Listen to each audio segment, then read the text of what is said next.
next to our furry and feathery friends, activists are my favorite people. Okay, like right close to me. Okay, so why bear witness? Well, Leo Tolstoy is one of the inspirations behind our group and movement, and he said, "Do not believe in words, yours or others, believe in deeds." That's sort of the theme of my talk today. It's about the duty to bear witness. How many people have bore witness to animals in transport trucks or attended vigils in slaughterhouses? So I'd say, I don't know, 20%, which is great, thank you. Who is planning to go to a vigil someday in their lifetime? Put your hand. So, hoping that everyone says yes. There is a vigil Sunday morning, which Darren will mention, and there's also one Tuesday morning a few blocks away from here at Hallmark Chicken Slaughterhouse on the corner of Commercial Drive and Hastings. And Carolyn Wong, who's at the table, and I went there last night and spoke to a worker for about 5 minutes.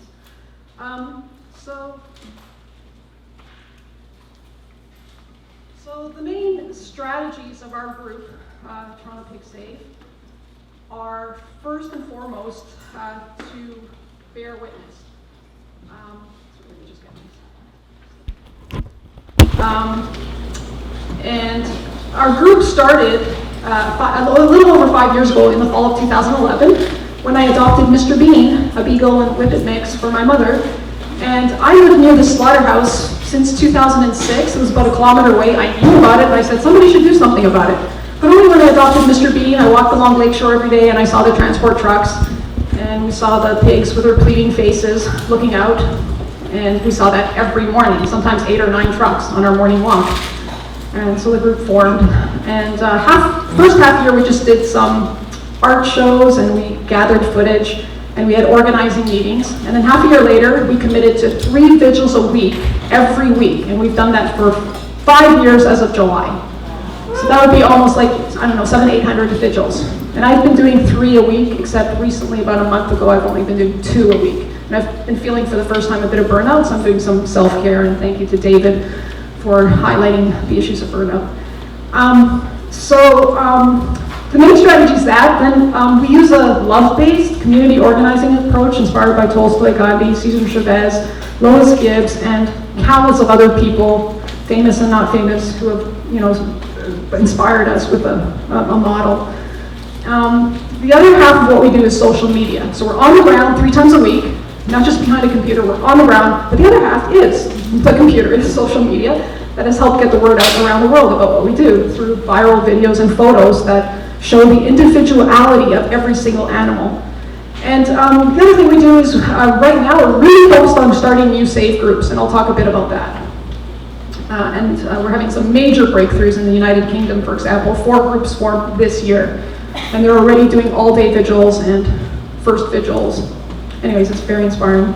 The 5th thing I'll talk about is, some of you may have seen me on TV for being a famous criminal. I've been charged with criminal mischief for, giving water to thirsty pigs. I'm not the only one who did it, they just went after me, which is fun.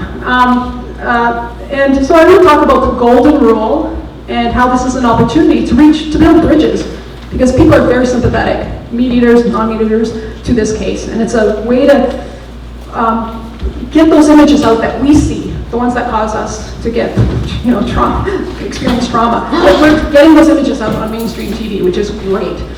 Okay, so the duty to bear witness.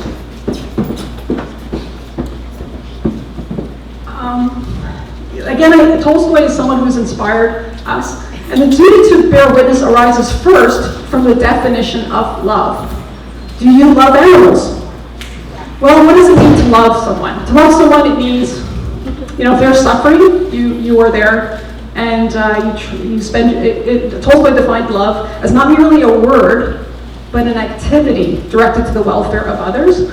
To love someone, you not only give to another your time and strength, but wear out your body for the loved object and give your life to it. So you give your life to, the person you love, that being animals. Secondly, the duty to bear witness arises from the imperative of not turning away, but trying to help when you see a suffering creature. How many people have heard someone, or maybe you yourself have said, "Oh, that's too awful, I don't want to see."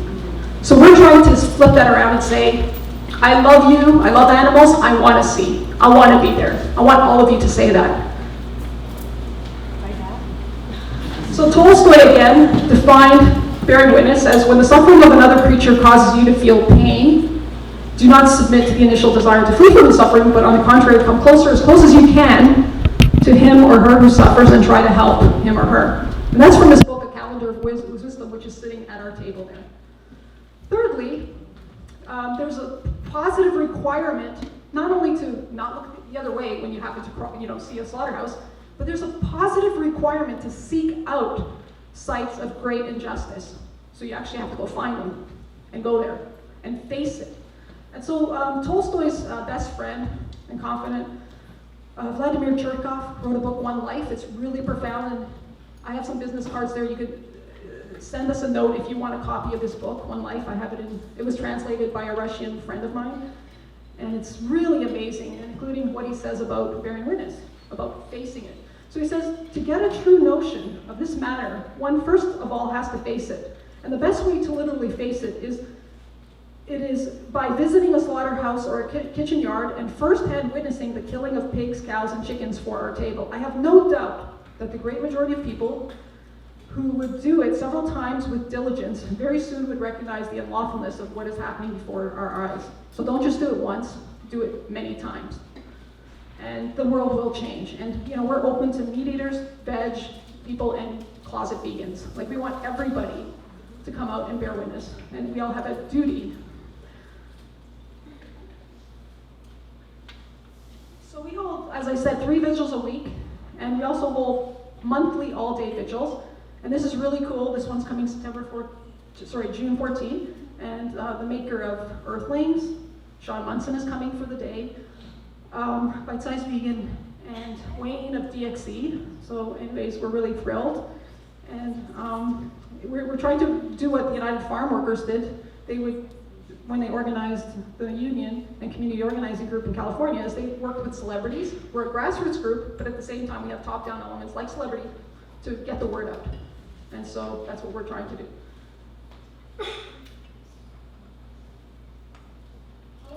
I want to show you some pictures. That this pig, I just like his eyes look like planet Earth to me. And every pig is an individual, and they're so beautiful. All animals are so precious and beautiful. And so we bear witness in a partial way. We're not saving them. If you were in the truck, you saw people on a traffic island saying, "Oh, we love you, we're sorry. Here's a little water. Oh, bye, sorry," and then you go off to slaughter. It's partial. That's what makes it so painful. It's not what the animals deserve or need. So eventually it will be fully bearing witness. In China, they stop trucks and rescue all the animals, all the dogs. That's fully bearing witness. We've occasionally fully bore witness. We've rescued 2 lambs from Newmarket meat packers. Recently, a mother goat named Lily. That was not, we paid, in that case we never paid before, and we tried to go back and get our money back for vegan gifts, but it hasn't worked out yet, but we're still working on that because we're trying our best to make this not support the system. There was a chicken that we rescued from Maple Leaf Poultry at our all-day vigil. The chicken was whisked off the kill floor by the production manager, and I gave the plant manager a hug, and her name is Mercy, and she's at Cedar Row now. So literally handful of cases in 5 years of organizing where we fully bore witness. What makes it so difficult to bear witness, as I said, is the animals are pleading for their lives when you're there at the slaughterhouse, and then they enter even more horrific inferno beyond our imagination. Leo Tolstoy said, he bore witness on slaughterhouses, and he said, I thought it was going to be worse than my imagination. I was wrong.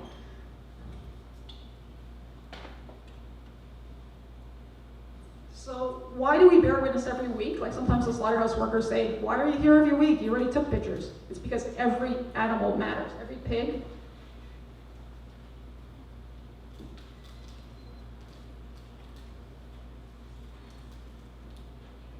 And I'll just show you a short video. So in this case, there's some women that were here for their first vigil. And we're on a traffic island in Burlington because the slaughterhouse in Toronto went bankrupt 2 years ago.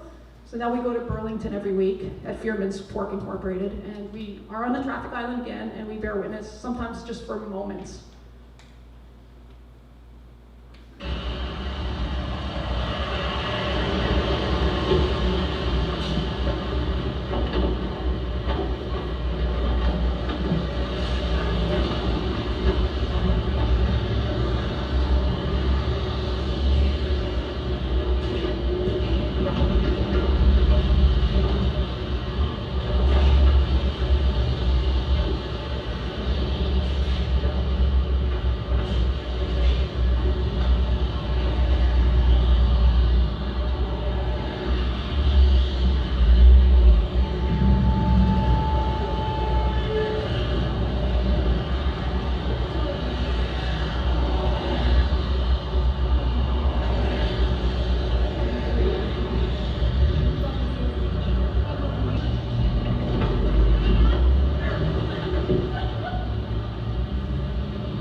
We also bear witness for many reasons. We're there for the animals, but we also politicize the trucks. I remember in the 90s, I was a vegetarian, and I never even noticed the trucks on the highway.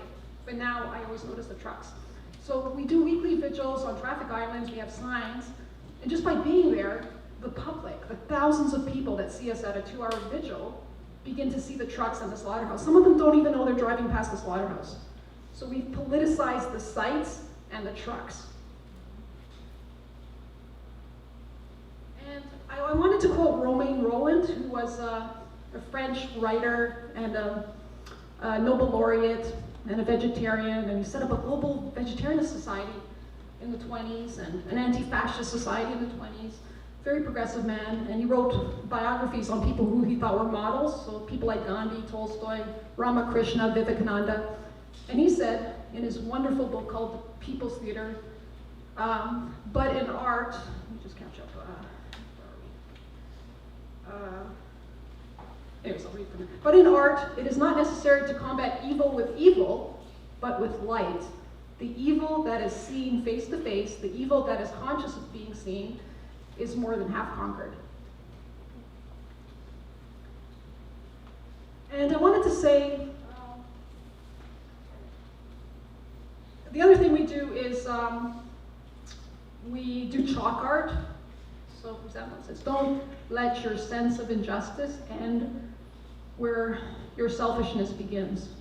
And then the little picture photo there shows 10 feet torn out. So when we do chicken vigils and we see the empty trucks, we often see feet that are torn out. Sometimes they get stuck in between the crates, and when they're yanked out, their feet get torn off. We do what we do so we can bear witness together and build community. So here you see people of all ages, all classes, all colors, coming together in a community organizing approach and bearing witness together. We leaflet, talk to the drivers. In the summer, we give the pigs water and fruit.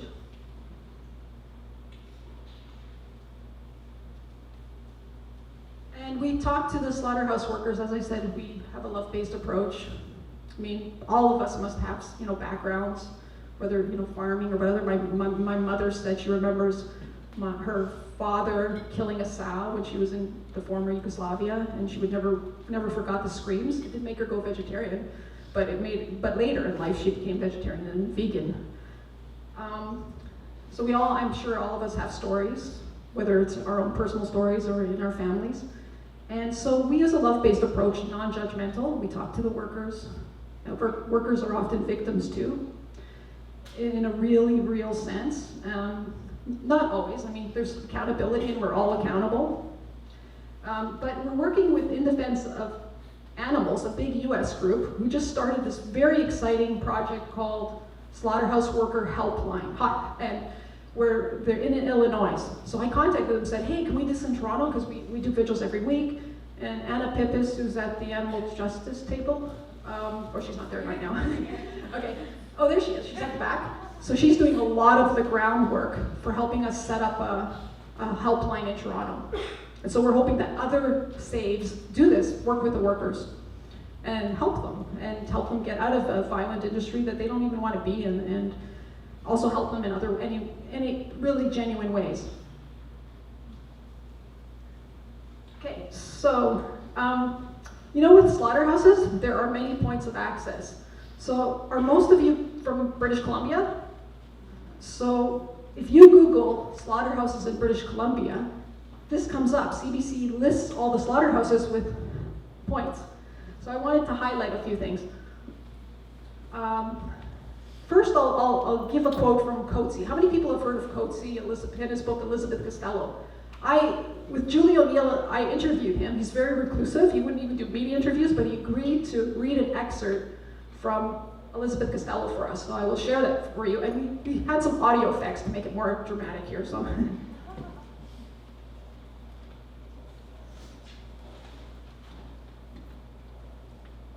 It seems a pleasant enough town, yet I'm sure they're here. They must be. They simply do not advertise themselves. We are surrounded by an enterprise of degradation, cruelty, and killing, which rivals anything that the Third Reich was capable of. Ours is an enterprise without end. Ours is an enterprise without end. Rabbits, rats, poultry, livestock, ceaselessly into the world, killing them. I saw no horrors, I saw no factory farms, I saw no drug testing laboratories, I saw no abattoirs. They are all around us as I speak. Okay, that's actually true. These places are all around us. In our case, it's like a few blocks away, there's a chicken slaughterhouse. So what does that mean for you and for me? Well, it means that, like I said, we have a duty to bear witness and to organize. And so if you just Google slaughterhouses in British Columbia and you want to start a save group, please message us and talk to us. And for example, in BC, there are chicken slaughterhouses in Vancouver, like United Poultry on 534 East Cordova, Hallmark on Commercial Drive, a cow slaughterhouse northwest of Vancouver in Terrace. There are many cow and chicken slaughterhouses on Vancouver Island. We need a save group, or several save groups on Vancouver Island, including a cow slaughterhouse in Victoria. And on the mainland in Surrey, there's a cow and chicken slaughterhouse. Thank you to Jody, who's sitting second row, started Surrey Chicken Save, so thank you for that. And other organizers here. Abbotsford has a chicken slaughterhouse, Chilliwack has a cow slaughterhouse, which I think, was that the one that Mercy for Animals highlighted? I'm not sure. Yeah, okay, so yeah, wouldn't it be good to do regular vigils at these places? Okay, the history of bearing witness, I'll say a few words because I'm not sure what the time is, but Darren, how are we for time? Just 20 minutes. Okay, thanks. Okay, so just a quick history. This has been happening throughout history where people have, given water to animals about to be slaughtered. In the 1880s, Louisa May Alcott, the author of Little Women, describes a pitiful scene at a stopped cattle train after she heard mournful sounds that came from it. She noticed two barefoot girls in old hats and shabby gowns using their aprons to collect berries and water to give to the suffering sheep and cows. Miss Alcott writes, "I wish I could have told those tender-hearted children how beautiful their compassion made that hot, noisy place, and what a sweet picture I took away with me of those two little sisters of charity." A second story. Leo Tolstoy. He was a vegetarian by the 80s, but he was going back and forth. He was a muddler, but he became vegetarian sort of late 1880s in a more consistent way. And he and Chertkov and others formed a publishing firm called Intermediary, and they were the leading publishers of animal rights books and vegetarian books, including a lot of British books like Henry Salt's books. And he was writing an introduction to Howard Williams' book, The Ethics of Diet. And just being a good realist writer, he would always do research like on site. So he went to a slaughterhouse in Tula, near where he lived. And then he wrote this, and I think a lot of you may feel this subconsciously. A lot of you that haven't gone to a slaughterhouse yet, I think we feel this. And even people who've gone many times, I feel this all the time. Okay, long before when reading that excellent book, The Ethics of Diet, I had wished to visit a slaughterhouse in order to see with my own eyes the reality of the questions raised when vegetarianism is discussed. But at first I felt ashamed to do so, as one is always ashamed of going to look at suffering which one knows is about to take place, but which one cannot avert. And so I kept putting off my visit. And I'm sure we all have stories about the horrors of witnessing suffering and not doing anything about it, and the nightmares it gives us. But it's better to be there than not to be there, and of course it's better to fully help them, but it's better to be there. So some other quick history. In the 1890s, the Humanitarian League in the UK would publish behind-the-scenes reports in their newsletters about slaughterhouses. There was a live market in Smithfield in London, which horrified the public and was alluded to as a shameful place by Charles Dickens in Great Expectations. Again, Britain, in 1995, there emerged a protest movement against live exports after Dover temporarily stopped exporting animals. That's, of course, the site where Jill Phipps was crushed to death in February 1995 by a lorry transporting by air live, quote-unquote, veal calves heading for continental Europe. There are other groups like Animals Angels in Germany, set up by Reverend Christa Blank.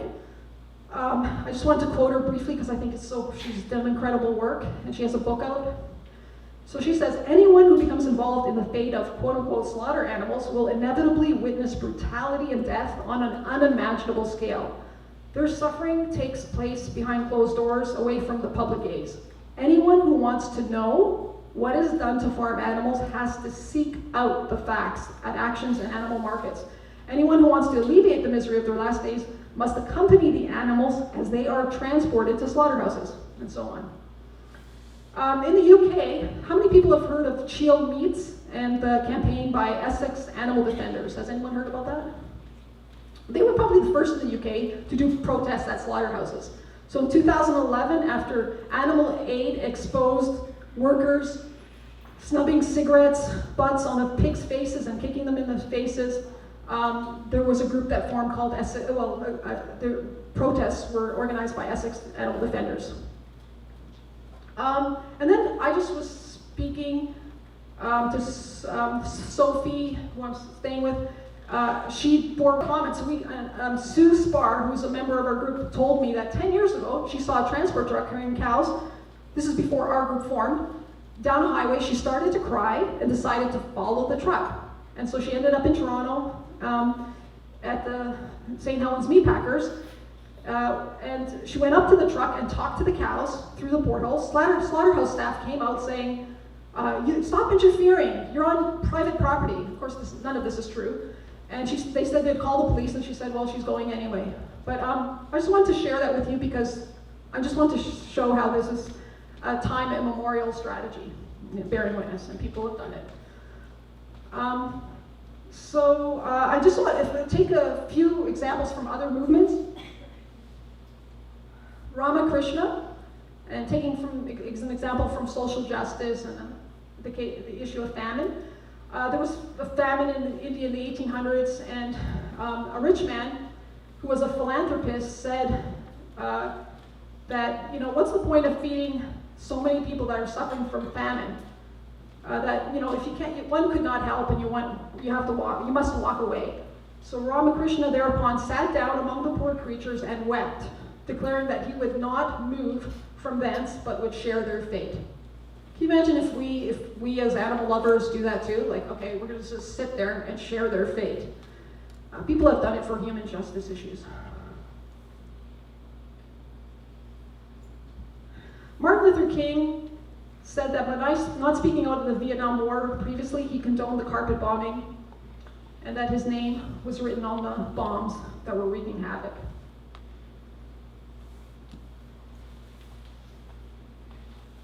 I want to talk a bit about organizing. That's my mother in the wheelchair there. Love her pigs. She was already veg and then soon vegan, after laughing at me for 10 years for being vegetarian and vegan, and then she changed. So community organizing involves mobilizing groups at a community or neighborhood level around local issues. And we use a Tolstoyan Gandhian love-based approach. And we draw on a lot of community organizing theory and practices. For example, Saul Alinsky and Cesar Chavez and so forth. So in this approach, everyone is an organizer. And and Larry's here, an old friend of mine who's from Victoria and has helped me think about organizing. And he said once, the organizing imperative is to move people into some form of activism in which it becomes a regular and important part in their daily lives. So community organizing is for everyone. It's about everyone is a leader, and a good leader brings out leadership in others. So that's our job. We have to nurture leadership in others. There's not a hierarchy. There's we work together as a team, and that's how we build the grassroots movement. So Gandhi said, I really love this quote by Gandhi. He said, this is taken from, I read his first biography. It was written by Reverend Doak in South Africa. And Leo Tolstoy actually read this biography after Gandhi sent it to him. So they corresponded around 1909 and 1910. And Gandhi told Reverend Doak that real change with right prevailing over injustice would arrive not in some dim and distant future, but within a measurable time, the measure being the measure of the effort we put forth. So in other words, it depends on how much resources and time we put into organizing. If we put more resources, more time, the world will change faster. It's that simple. If we can convert other people to become vegan and, more importantly, activists, the world will change faster. Let's build this movement together. So one of the most profound books ever is Tolstoy's The Kingdom of God is Within You, and this whole book is about love and nonviolence. And it actually inspired Gandhi when he read it in 1893 in South Africa. This is really tough for a lot of us. I know my own personal nature is to be a hothead. When I was a kid, I was always really upset and I cried a lot. And it's not my nature to be calm and composed.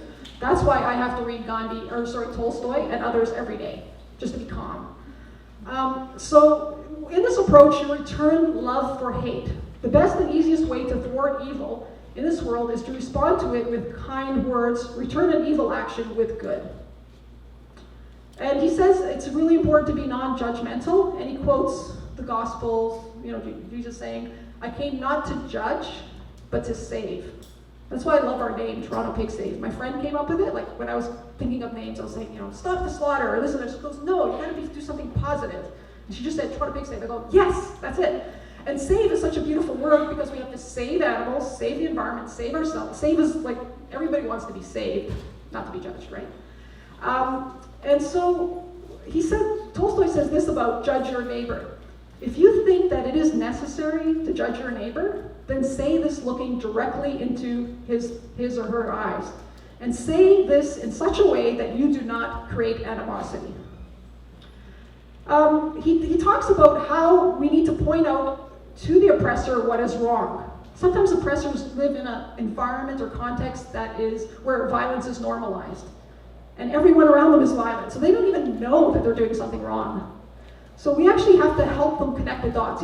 But Tolstoy says deep down inside, in their conscience, they know what's right and wrong. So sometimes you just have to awaken it, but you also have to connect the dots for them. So I just wanted to quote a profound statement that Tolstoy makes in The Kingdom of God is Within You, which I recommend that all of you read. He says, but however much they try to deceive themselves and others, they all know what they are doing is opposed to all the beliefs which they profess. And in the depths of their souls, when they are left alone with their conscience, they are ashamed and miserable at the recollection of it, especially if the baseness of their action has been pointed out to them. So it's our job to point out to them, but in a love-based way. Okay, so basically he says, communicate the truth, not with arrogance, but with love, kindness, simplicity, and humbleness.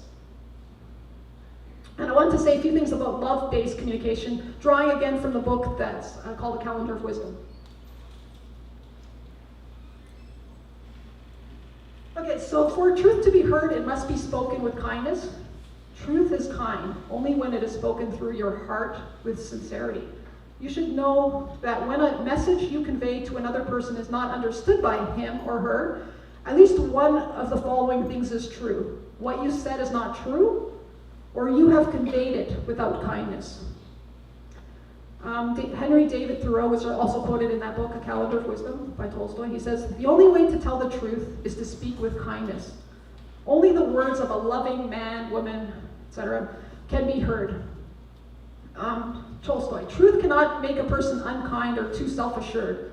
The manifestations of truth-telling are humility and simplicity," and so forth.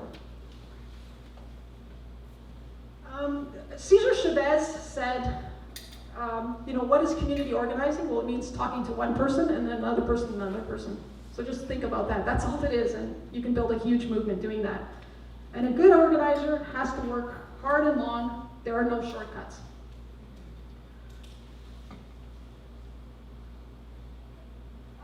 I wanted to say a little bit about the social media that we use and how important it is to the work we do. We ask all vigil attendees to please film and take pictures when bearing witness. We say use your phones to film as much as you can. Post the photos on Facebook. That's a great start for getting your family, friends, and networks knowing about the activism you're doing. People don't care if I took a picture. They care if you attended the vigil and you take the picture. Your friends care about that. Your family goes, "Wow, what did you do? What was that about?" Okay. So we post. So our group has changed after 5 years. So now we're getting a lot of support after my court case. We're getting a lot more funding like we never did before. Like Lush contacted me saying, "Oh, you want to be part of the charity pot?" That was just like 3 days ago. It's like we're getting a lot of, our group finally has changed after 5 years. And so initially we would sporadically post, whenever we can, we'd post something on Instagram or Twitter, maybe once a week, twice a week. But now we actually hire somebody who posts every single day, 7 days a week on 3 Instagram accounts, Toronto Pig Safe, Toronto Cow Safe, Toronto Chicken Safe, please follow us, on Toronto Pig Safe Twitter and Climate Vegan Twitter, and also on the Safe Movement Instagram. And then we have a bunch of admins on our Facebook that post a lot. And so the most successful posts that we've had, the videos that have gone viral, are the ones with us giving water to pigs. Again, people are interested in the human story. To me, everything's dramatic. Just the video that I showed you earlier, just with the pig, focused on the pig. To me, it's all the same to me. But the public or social media, people on social media, that's what they gravitate towards. And so now we have a new tagline on Instagram. We say, "Have you joined us at one of our weekly vigils? If not, please do. Be a voice for the voiceless." Obviously, animals have a voice, so maybe we should change that. We're just adding, a voice. They have a voice, and we need to listen to them. Too far from Toronto to attend a vigil? Message us to find out how to start a safe group in your community. If you support our work, please donate, etc. We've received so many messages now about people wanting to start groups. So there's somebody in Ireland just a couple days ago, or someone in Utah last week. We get messages all the time, so that's a new focus. And so social media has helped build our movement. And I want to show you one video that we did that went viral. It was posted on the best video you'll ever see, and it has over 15 million views. And a lot of people have messaged us saying, "Oh, I'm going veg because I saw that video." And so you may have seen it before, but it's with Carolyn Long. Carolyn Long has been to many of our vigils, pig vigils, but she only interacted with the pigs in fleeting moments. But when we started doing all-day vigils last summer, we started to stop the trucks, sometimes for 10 minutes. And then the police are now helping us stop the trucks in Burlington. So that's what I mean. Our group has changed within the last year. We're doing things differently and better. So I want to show you this video. It's a minute long. Good morning. I love you, baby. I love you so much. We love you. We love you. I love you so much. This is so wrong. So very wrong.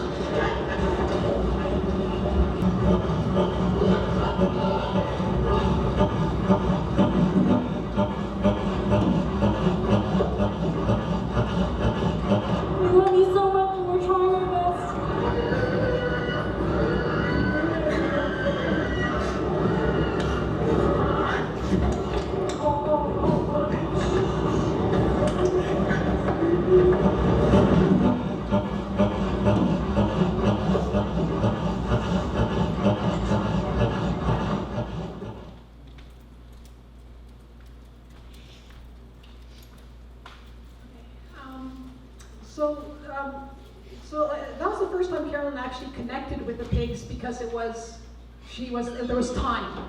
So that the other times it was so fleeting, she never really connected, and that's why she broke out and cried. And so glad we captured that to share with the world. Okay, so I want to say a few words about the SAVE movement and then about the court case and what you can do. Okay, so the SAVE movement. So the point one of the themes of today is like, you either get it or you don't. You sort of think that about vegans, right? Like either, once you get it, you go, wow, before I just didn't get it. The same thing is for activism. You either do it or you don't. And so the key is to have regular vigils, and that's how we've built the SAVE movement. Our group does 3 vigils a week. We encourage new groups to do like weekly, bi-weekly, monthly, or every 6 weeks, but the key is regular, so that it's not like once a year, or like 2 times a year. As I said, our group is at a new stage now. We have some funding, so we actually hired an organizer in the UK, Andrew Gardner, and he's helping set up the new groups. Michelle Oxton and with Smithfield Pig Save in the US and Jen Regan in Australia, and we're going to look for new other organizers in Ireland, anywhere where we feel there's potential to do a lot of vigils. So in Canada, we have a lot of amazing groups doing vigils, and some groups don't do vigils, or they started doing vigils. Like Windsor Pig Save was started by a 16-year-old woman, and she did vigils for like maybe a year or 2, but now she's going to university and they stop. So that happens, as you know, with any student group or group. You start something, but then it changes, and especially for small towns. In Toronto or Vancouver, it's easy because we have so many activists, right? Okay. In the UK, so the first group that formed was Manchester Pig Save, and now there's 4 saves, and there's more on their way. And the first all-day vigil is planned for June by Manchester Pig Save. They do bi-weekly vigils. Liverpool Pig Save has its first vigil in June, and so does, and West Yorkshire Animal Save is planning a vigil. Essex Pig Save has its first vigil in June at Shield Meats, the one I mentioned earlier, which slaughters 6,000 pigs a week in a rural area but close to a seaside town. Manchester Pig Save already rescued a pig. How cool is that?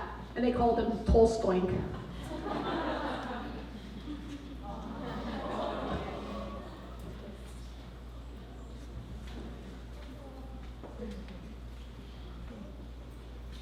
Tolstoink was a feral pig in a town about an hour away, and some of the locals were getting upset because he was going through the garbage, and some of them even proposed to shoot him, so they rescued him, and now he's at one of the organizers' new sanctuary called Manchester Pig Save Farmed Animal Sanctuary. Okay, so regular vigils in the US. So these are some of the groups. So as I said, Michelle Oxton is at Smithfield Pig Save in Virginia. And she already organized an all-day vigil, and she does regular monthly vigils and other events. There's Greeley Cow Save in Colorado. They do bi-weekly vigils at JBS. JBS is a Brazilian-based company, and it's the largest slaughterhouse in the world, company in the world. And Julia Weigard, who organized, teaches at a state college. But JBS provides funding to that college, and they tried to get her fired, and they also try to influence what she can and cannot say. And she teaches public speaking, and the only thing she had to say to them was moo. So there's a group called North Carolina Farmed Animal Save. And for the first couple of years, they didn't do any vigils. They were just like a social media group.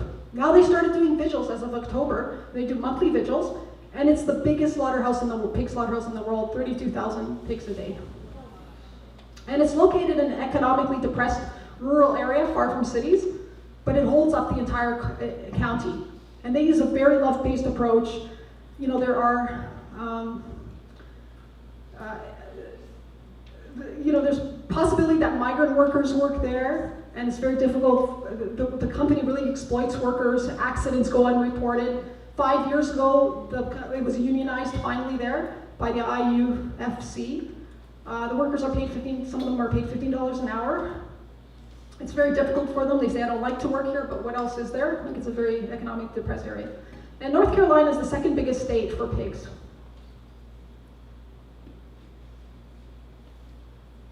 In Australia, I just wanted to mention, like most of the groups do rallies. Only Perth Farm Animal Safe has done vigils, but there's a new group that's going to form. It's called Rivoli, and it's owned by a company called Rivoli in Kuroa in New South Wales. And it's the biggest pig killing company in Australia, and they own the biggest piggery in the southern hemisphere. And that facility has 45,000 sows. Can you imagine that? And so on one side of the street, and then there's a public road, and then the other side of the street there's a slaughterhouse.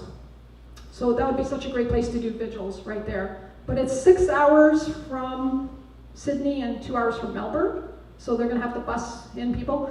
And one of the organizers is Josh Aglin, and he wrote his testimonial. He was a former slaughterhouse worker for 3 years. It's the most moving thing I've ever seen in my life, and you're going to do an article for the Huffington Post. So Anna Pippis is going to, because I've never seen anything like it. And it needs to be shared with the world because people don't know how bad it is. You know, we bear witness, and undercover investigators bear witness, right? For like half a year or like a month or a few weeks. He's bore witness for 3 years, and what he's seen, and he says he feels ashamed. And you know, we all feel ashamed for what we've done, and to feel shame is like such a positive thing. You know, it's acknowledging and it's moving forward. And Tolstoy said the greatest heroes are those that move the furthest, fastest.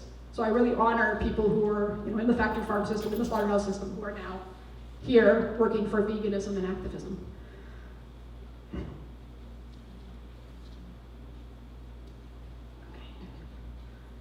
Okay, I wanted to also say one word about Australia and bearing witness. How many people have heard of Animal Liberation Victoria's shutdown of the slaughterhouse in Melbourne? How many people have heard about that? A handful? They've done the most amazing thing. They locked down on a gas chamber where pigs enter. So pig killing facilities use carbon dioxide butina. It's a company in Denmark who makes gas chambers for pigs. So they lock down inside the chamber, you know, but the carbon dioxide is in the basement because it's heavier than air. So when the pigs are put into this mesh elevator, they go downstairs and many floors down because CO2 is heavier than air, and they suffocate, and it's very painful. And that just stuns them. That doesn't kill them because they want the blood to still pump out they want the heart to pump out the blood after they're stuck in the net and hung upside down. So they're still, and some of them wake up like a minute and a half after this happens, and some of them are trying to swim out as they go into the scalding tank, and even the industry admits like 1% to 2% are conscious while in the scalding tank. So anyways, they bore witness in much fuller sense than we have. They went into the slaughterhouse at night, then entered it, locked down into the CO2, there was 4 of them, locked down, and they shut the kill floor for a few hours. And watch Bite-Size Vegan's video and interview of them. It just sends chills, you know, through my body when I see people that are that dedicated, you know. It's always been like a dream I had at the back of my mind, like I want to go into the kill floor. You love animals so much, you want to follow them. Even though I'm sure most of us are highly sensitive and I'm squeamish, I can't even look at a needle. But when you love someone, you want to be there with them and get the word out, tell their story, and stop it. So anyways, I just wanted to say, you know, thank you to the activists in Australia. Okay, so finally, 2 more things. So I want to talk briefly about my case. I'm just wondering what the time is like now. Okay, so I'll just briefly say a bit about the case. The main thing I want to get across with this case is the golden rule.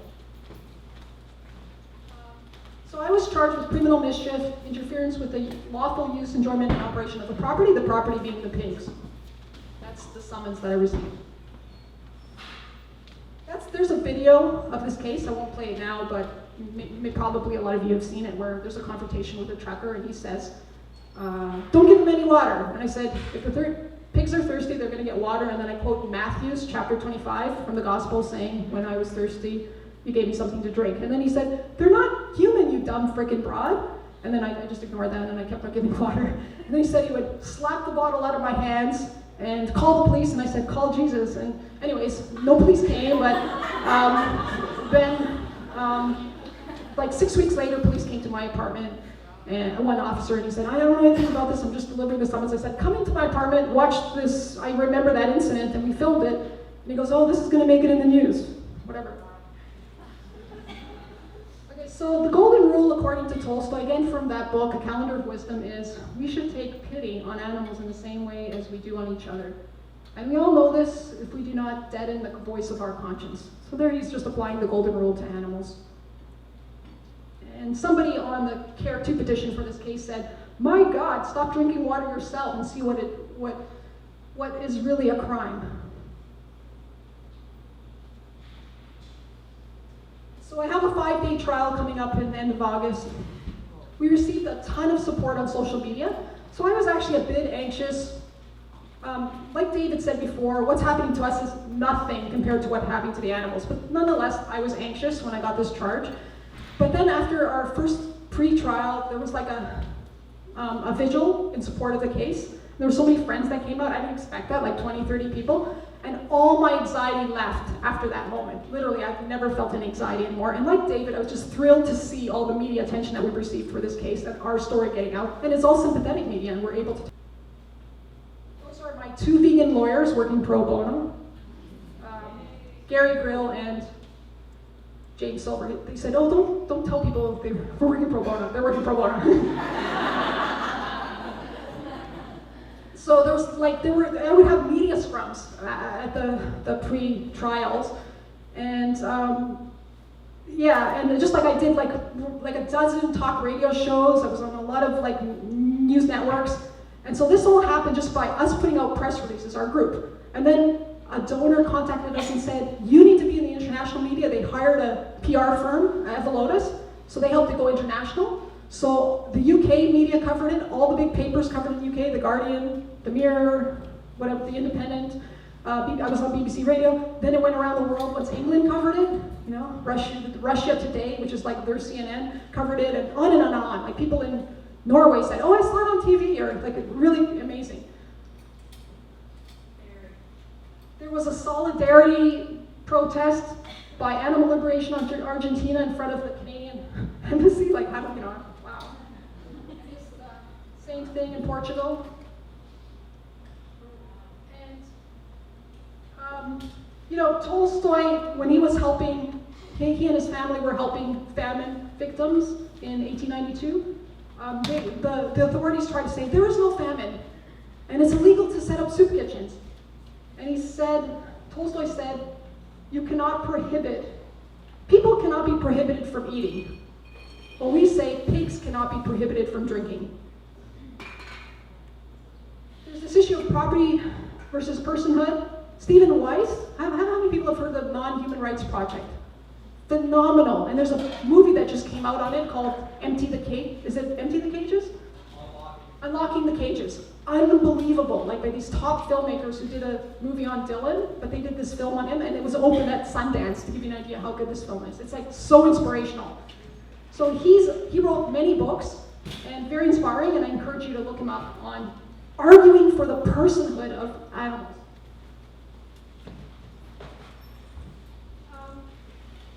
So I'm just going to skip forward to Tolstoy and the idea of you either get it or you don't. And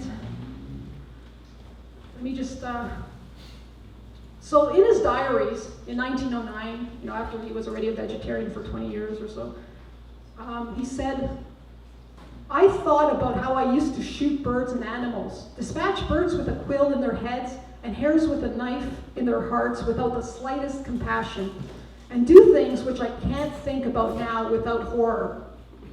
So I just wanted to say this, and then he wrote about sports hunting as being an evil pastime, just to show how we can all change.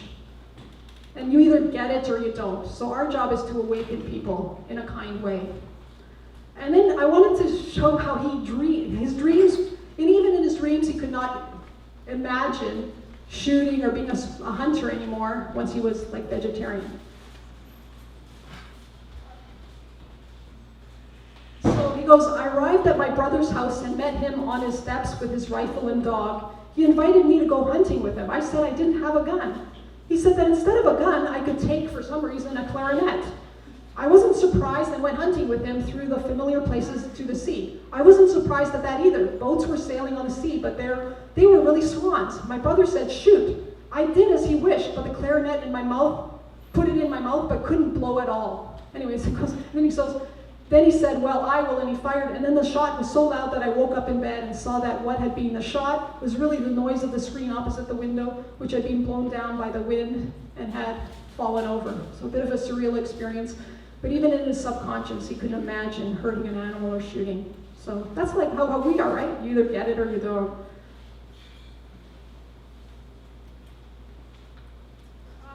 Just the final, my conclusion is, what can you do? So the beginning part, I talked about community organizing part 1, where we bear witness. Now we're to have a part 2 where we're giving out saved leaflets. So Carolyn has them, if you could just put them up there. So if anybody's willing, if you come here, Carolyn, just give it to. So we're giving out leaflets in a door-to-door campaign with vegan coupons in the middle. So we printed 20,000, but we're going to print 50,000. So anyone who's possibly interested in doing this in Vancouver, we could help with funding, where you would get local vegan coupons and either give them out at events or go door to door. It's helping people to go vegan. You know, the vigils are the why, this is the how. The other thing we're doing is we have funds. There was a donor that gave us $25,000 to do Earthlings pay-per-views at campuses. So if anyone anywhere in BC, or if you're from somewhere else, if you're interested in helping us out, basically we give you $1,000 to, like, for 100 people to at campuses to watch Earthlings or Cowspiracy or Forks of Knives or whatever film you think is a good conversion film. We also have a climate vegan campaign, because I actually think that's one of the biggest issues, and Anna Pippis helps us with admitting that on we have a climate vegan Facebook page. Anyways, I just think it's such a huge issue, and in some ways the biggest issue, because the animals and all of us won't be around because of our selfishness and ignorance. Just some pictures of the door-to-door. These beautiful people doing door-to-door. These beautiful people doing Earthling screenings. So we had one at York University. Over 100 people came. And so you see in the top photo, so everybody who watched it till the end gets a PCRM vegan starter kit with $10 in it. And then there's a Q&A, and there was free vegan food like pizza and all that. So we'll provide not only $1,000, but $200 for gift prizes and $200 for food. But you can also apply to the veg fund for food, and that's what York U did. Look at that beautiful poster. It just doesn't say much about Earthlings. It just says free cash, free food. You know? This is our climate vegan campaign. We put posters in the public transit. Are we eating the planet to death? It's a very powerful poster, and it's in the safety clip. That's it. Like, please join us. We all have the duty to bear witness. I really mean it, like all of us, and all your friends and family. And it's our job to get other people out there, meat eaters, vegan, closet vegans. Everyone's an organizer. Please let me know if you're interested in door-to-door campaign or the Earthling screenings, or helping out with the climate vegan. Thanks.